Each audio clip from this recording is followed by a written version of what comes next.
कि इंडिया गठबंधन के यहाँ के सीपीएम के उम्मीदवार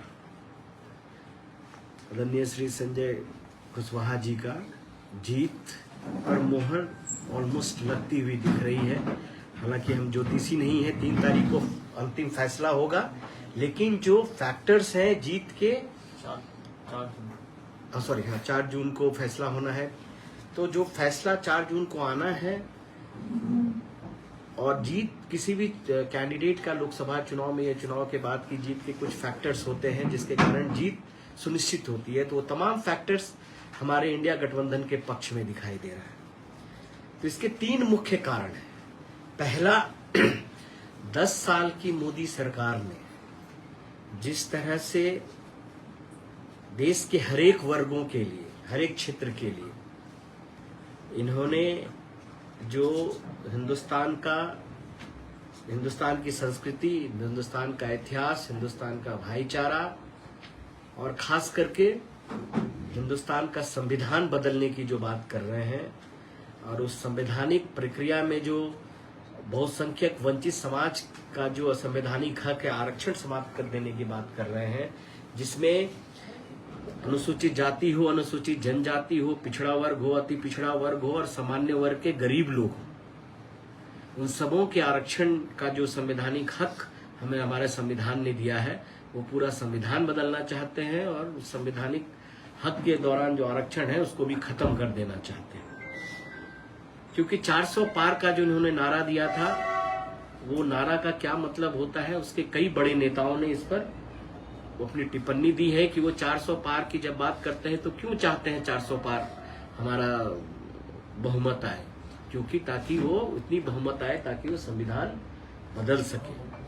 और वो संविधान आप कितना भी चिल्ला ले कि हम संविधान नहीं बदलेंगे, बार बार प्रधानमंत्री जी, अमित शाह जी सब लोग कह रहे हैं, लेकिन हकीकत यही है कि ये पहली बार उनकी मंशा नहीं हुई है। जब वाजपेयी जी की सरकार थी 1999 और फिर 98-99 में जो उनकी सरकार बनी थी जो 2004 तक चली, वाजपेयी जी ने एक कमेटी बनाई थी, कॉन्स्टिट्यूशन रिव्यू कमीशन, जिसके अध्यक्ष थे जस्टिस वेंकट चिलैया।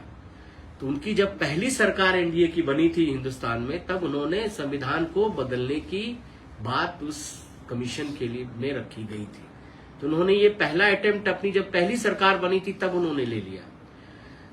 दूसरा, जो बीजेपी और आरएसएस की विचारधारा है और जो संविधान का प्रस्तावना और संवैधानिक जो मूल्य हैं देश में, जो संविधान का जो एक भाईचारे वाला जो हमारा प्रस्तावना है और आरएसएस की विचारधारा में बिल्कुल ही सीधा टकराव, दोनों एक विरोधाभास है दोनों के विचारधारा में, संविधान जो कह रहा है और जो आरएसएस की विचारधारा कह रही है। मुझे लगता है इसलिए 1925 से जब से आरएसएस बनी है या जब से संविधान बनाने की प्रक्रिया चली थी, तब से आरएसएस लगातार संविधान पर हमला किया जा रहा है।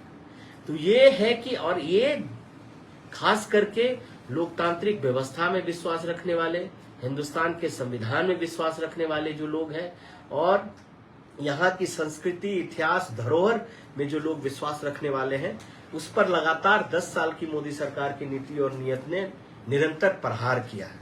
और ये भी जनता के सामने बिल्कुल ही पारदर्शिता के साथ ये सामने आ चुकी है।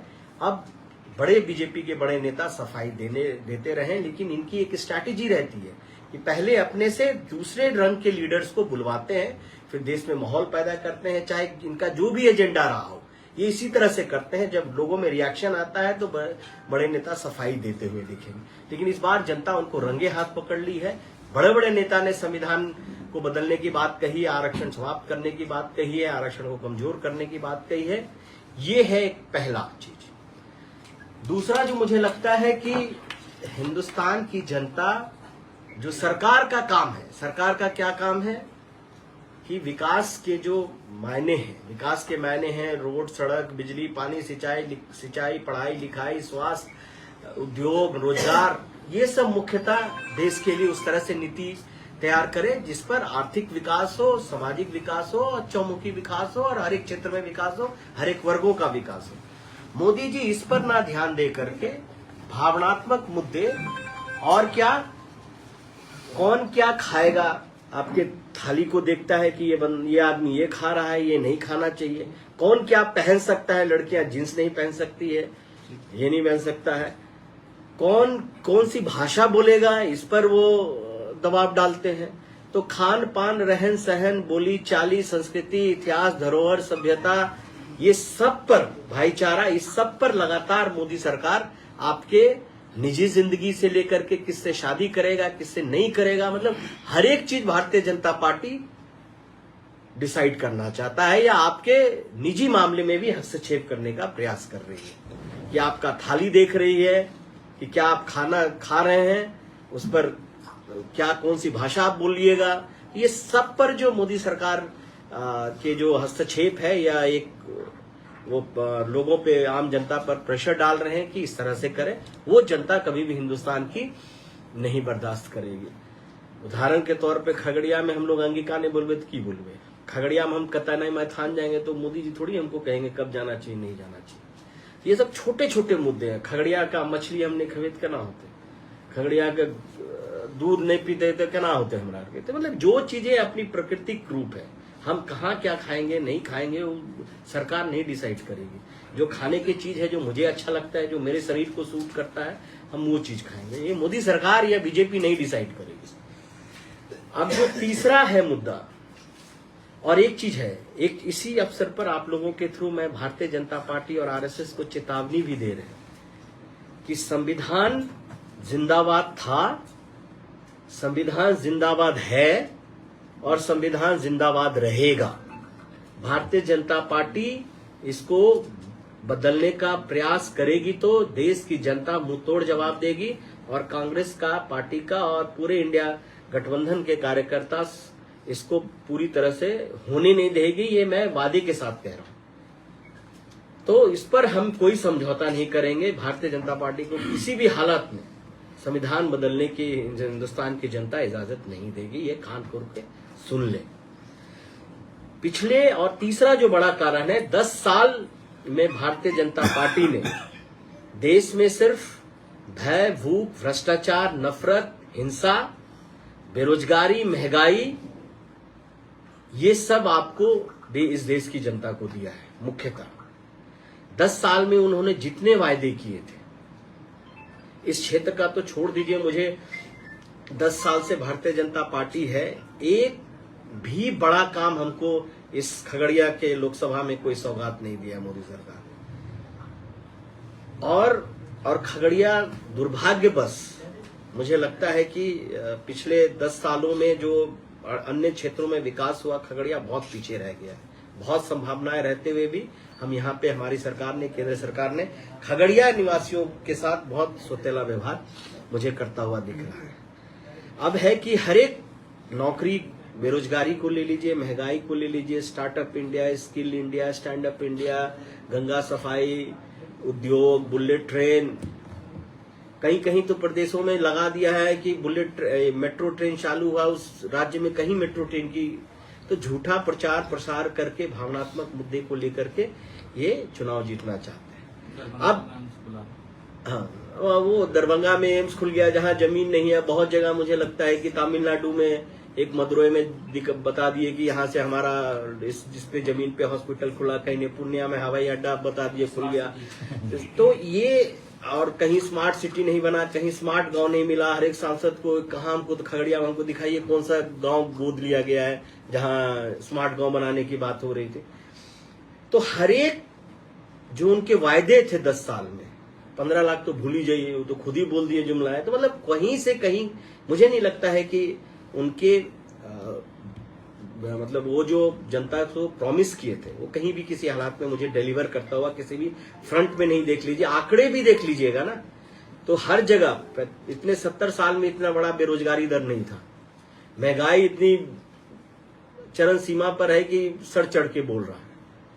400 पार, मतलब पेट्रोल डीजल की प्राइस तो आप छोड़ दीजिए, वो 400 पार आपको पेट्रोल डीजल ले जाएंगे कुछ दिन में अगर उससे आ गए तो ये है कि हर एक फ्रंट पर कि आपकी जो देश की एकता, अखंडता, भाईचारा है, उस पर कुटाराघात किया, जो देश की भावना है, जो देश जिस पर टिका हुआ है, जिस पर समाज टिका हुआ है, तो देश को खोखला किया है।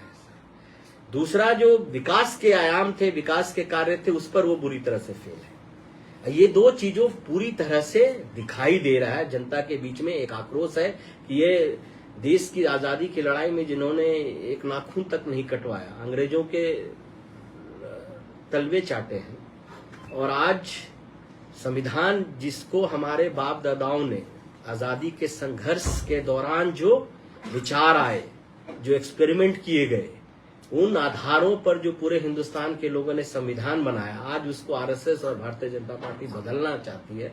ये होने नहीं देगी, ये जनता के बीच में।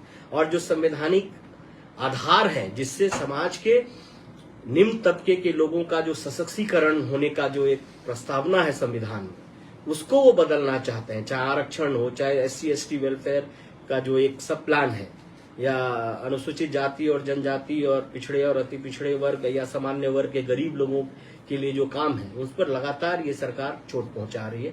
तो ये एक बड़ा फासला है नीति और नीयत में, दोनों में। और एक सवाल जो अब उठता है कि मोदी सरकार की जो आर्थिक नीति है वो सिर्फ 25 कुछ पूंजीपतियों के लिए वो सरकार है। 16 लाख करोड़ रुपया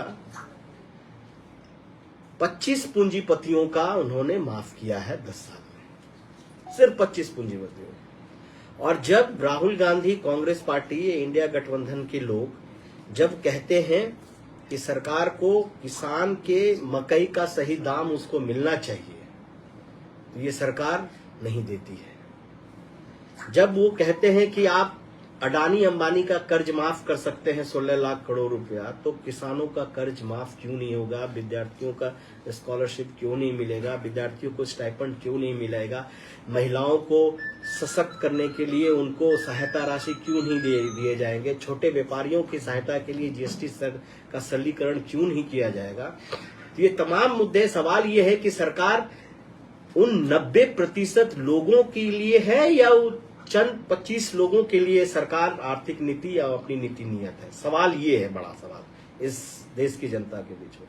जो सरकार सभी की है, लेकिन आप 16 लाख करोड़ रुपया अगर आप माफ करते हैं, जो देश की संपत्ति है, उसमें तो हिस्सेदारी 90% वर्गों का भी है ना। किसानों की भी हिस्सेदारी है, युवाओं के रोजगार के लिए भी हिस्सेदारी है, महिलाओं के सशक्त करने के लिए भी हिस्सेदारी है। तो देश की संपत्ति और संपदा सभी के बीच में उनकी हिस्सेदारी तय हो कि किसानों का भी कर्ज माफ हो।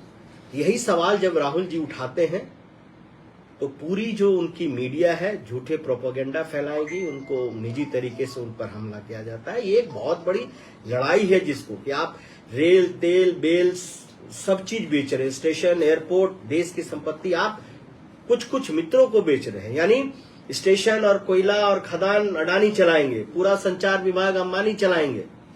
मतलब ऐसे 5 पूंजीपतियों को पूरे देश की संपदा और संपत्ति बेचने का प्रयास है और पूरी तरह से फिर से केंद्रीकरण हो रहा है सभी चीजों का। इससे धीरे धीरे सब चपेट में आ रहे हैं, ये जनता देख रही है।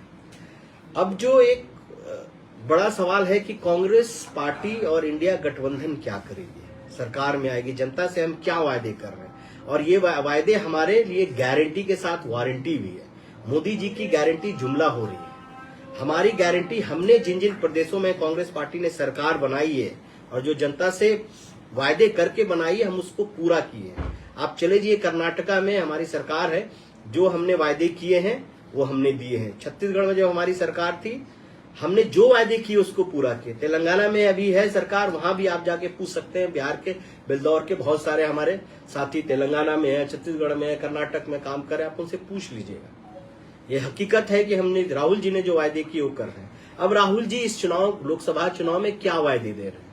5 न्याय योजना है, 5 योजनाएं हैं मुख्यतः 5 वर्गों के लिए। आप सोच लीजिए, किसानों के लिए मुख्यतः कि उनके अनाज का न्यूनतम समर्थन मूल्य की कानूनन गारंटी होगी। इसका मतलब कोई सरकार आ जाए, जैसे अनाज मिल रहा है, अनाज खाद्य सुरक्षा योजना के तहत 5 किलो अनाज, वो किसका कानून बनाया हुआ? कांग्रेस पार्टी ने वो कानून बनाया, भाजपा का कानून से नहीं बन रहा है। मनरेगा मोदी जी चाह करके भी नहीं समाप्त कर पा रहे हैं, क्योंकि वो कानून है, गारंटी है। उसी तर्ज पर कि अन्य प्रदेशों में हो रहा है, तो बिहार में मकई अभी हुए रल 1900 से 21 रुपया 19 रुपया। एक सरकार न्यूनतम मूल्य तय कर देगी, उसकी गारंटी है कि उसी में बिकेगा, कानूनन गारंटी है। जैसे मनरेगा में 100 दिन का रोजगार या 200 दिन का रोजगार देगी, तो वो गारंटी है कि उसको सरकार को देना है। तो वही कि न्यूनतम समर्थन मूल्य उनके अनाज का की कानूनन गारंटी होगा। दूसरा, याद होगा 2004 से 9 के बीच में हमने 72,000 करोड़ किसानों का कर्ज माफ किया। अगर अंबानी अडानी का कर्ज माफ होगा तो कांग्रेस पार्टी किसानों का भी कर्ज माफ करेगी। तो इस बार किसानों का भी कर्ज माफ होगा। दूसरा, युवाओं के लिए जो है 30 लाख की सरकारी नौकरी है ना, जो सरकारी रिक्त पद खाली है उसको हम पूरी तरह से भर्ती करेंगे पूरे देश में। युवाओं के लिए 1 लाख रुपया इंटर्नशिप जिसको बोलते हैं ना, कोई लड़का पॉलिटेक्निक कर गया, ITI कर गया, ग्रेजुएट हो गया है, फार्मेसी कर रहा है, तो 1 साल इंटर्नशिप करना पड़ता है। उसको पैसा नहीं देती है कंपनी, अपना एक ट्रेनिंग देती है। तो उस दौरान 1 लाख रुपया यानी 8,500 रुपया प्रति माह उन युवाओं को मिलेगा, ताकि 1 साल तक वो अपना जो एक्सपेंडिचर है उसको कर पाए। एक सहायता राशि उसको दी जाएगी। दूसरा, एक जो बड़ा चीज है कि 5,000 करोड़ का एक कॉर्पस फंड तैयार किया जा रहा है जिलेवार, कि युवा अगर कोई नया रोजगार स्टार्टअप शुरू करना चाहते हैं, मान लीजिए खगड़िया में मकई बहुत ज्यादा होता है, पॉपकॉर्न बनाएगा या कुछ बनाएगा उसके लिए, या मछली का कुछ करना चाहता है, सब्जी का कुछ करना चाहता है, स्टार्टअप करना चाहता है, कुछ भी जो यहाँ के जो प्राकृतिक हमारा जो धरोहर है उसको यूज करके कोई शुरू करना चाहता है, रोजगार पैदा करना चाहता है, तो उसके लिए सहायता मिलेगा। 25 लाख 30 लाख जो भी तय किए जाएंगे, युवा अपना अप्लाई करेंगे, बहुत ही सरल रहेगा, किसी को भी मिलेगा, किसी वर्ग को मिलेगा, सबको मिलेगा। तो ये युवाओं के रोजगार के लिए, युवाओं के सशक्तिकरण के लिए ये 3 नई योजना। महिलाओं के सशक्तिकरण के लिए आप देखेंगे, पंचायती राज से शुरू किया था हमारी पार्टी ने, वहां आरक्षण दिया, और अब कि हर एक चीज और है। मोदी सरकार के 10 साल में हमने, यूपीए के 10 साल में हमने 24 करोड़ लोगों को गरीबी रेखा से ऊपर उठाया। मोदी सरकार ने 10 साल में उन 24 करोड़ लोगों को फिर से गरीबी रेखा के नीचे ले आए। अब हम उन गरीब परिवार के लोगों के लिए, हर एक वहां की एक परिवार में उनकी वरिष्ठ महिला जो होगी उनको 1 लाख रुपया सालाना उनके सहायता राशि दी जाएगी। 1 लाख रुपया यानी 8,500 रुपया तकरीबन प्रति माह उनके अकाउंट में जाएगा, जब तक वो गरीबी रेखा से ऊपर नहीं आ जाती। ये योजना उन तमाम गरीब परिवारों की वरिष्ठ महिला के लिए है। दूसरा, आरक्षण तो उसमें 50% सरकारी नौकरी में महिलाओं को आरक्षण दे दिया गया है। जो 30 लाख सरकारी नौकरी है, हर एक उसमें 50% महिलाओं को आरक्षण दे दिया। जहां आपकी सरकार है नहीं, केंद्र की सरकार है, जहां केंद्र की सरकार के लगेगा, नहीं तो अभी दिल्ली का सरकार, हाँ हमारी सरकार आई तो हम ये योजना को करेंगे। तीसरा है, एक और अच्छा है, कामकाजी महिलाओं के लिए। जो लड़कियां आजकल शहर में आके काम करती है, माँ बाप परेशान रहते हैं, अकेले कैसी रहेगी, उनके लिए कामकाजी महिलाओं के लिए छात्रावास हर एक जिले में रहेगा, जहाँ पे पूरी रक्षा और सुरक्षा के साथ, पटना रहे, बड़े शहर रहे, जहाँ वहाँ कुछ रोजगार में लगी हुई है लड़कियां बच्चियां, उनके रहने और ठहरने के लिए, खाने के लिए एक पूरी सुरक्षात्मक व्यवस्था हमारी सरकार उसमें मुहैया कराएगी। चौथा है, जितनी भी हमारी आशा दीदियां हैं, स्वास्थ्य कर्मी हैं, शिक्षा कर्मी हैं, उनका मानदेय दुगुना कर दिया जाएगा। केंद्र सरकार इसके माह को दुगुना। युवा हो गया, किसान हो गया, महिला हो गया, अब एक श्रमिक है। जो श्रमिक हमारे श्रमिक में क्या हो गया, जो हर एक दिन कमाते हैं, तो सबसे पहला कि अब मनरेगा का जो 250 रुपया था, 250, 242, 243, वो बढ़ करके 400 रुपया प्रतिदिन हो गया। महंगाई को देखते हुए अब मनरेगा का न्यूनतम मजदूरी 400 रुपया, हम उनको 400 पार कर रहे हैं। तो न्यूनतम मजदूरी जो है, अब मनरेगा के तमाम मजदूरी जो है, हर एक महंगाई को देखते हुए 400 रुपया कर दिया गया। हर एक गरीब परिवार में 25 लाख रुपया की स्वास्थ्य सहायता राशि, यानी 25 लाख है कि किसी के घर में आप गरीब परिवार से हैं आपको हार्ट प्लांट कराना है, लंग ट्रांसप्लांट कराना है, कोई बड़ी बीमारी होगी, कैंसर हो गया, कुछ भी होगा, उसमें बहुत पैसा लगता है। ताकि आप निजी संस्थान में भी जाके आप अपना इलाज करा सके, उसके लिए 25 लाख रुपया उनको स्वास्थ्य सहायता या इंश्योरेंस आप कह लीजिए वो दी जाएगी।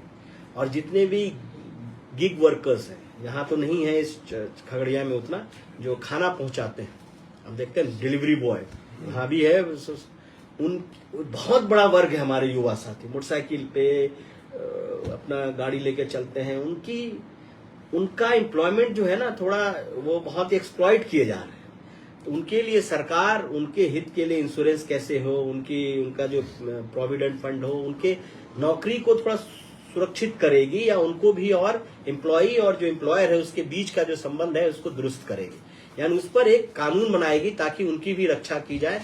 ना तो बहुत उनको कम पैसा मिल रहा है, तो उसकी ओर भी बड़ा वर्ग है, उसको लिए भी सरकार ये पूरा काम करेगी। और श्रमिकों के लिए चाहे खोंचा वाला हो, रेहड़ी वाला हो, उसके लिए मिनिमम बेसिक इनकम उनका हो, कैसे होगा वो भी सुनिश्चित करेगी कि इतना पैसा उनकी कमाई होनी चाहिए, उनका भी सरलीकरण करेगा। छोटे व्यापारियों के लिए जीएसटी का एक जीएसटी होगा और उसकी पूरी तरह से सरलीकरण की जाएगी। जो अभी कॉम्प्लेक्स जीएसटी है पूरी तरह से उसको बहुत ही सरल करने का इसमें प्रावधान है। तो ये हमारे मोटा मोटी सभी वर्गों के लिए, सभी क्षेत्रों के लिए, हर एक सरकार में हर एक व्यक्ति की भागीदारी हो, हिस्सेदारी हो। आप लोग बिहार जेएल के चैनल को लाइक करें, सब्सक्राइब करें और कमेंट करें।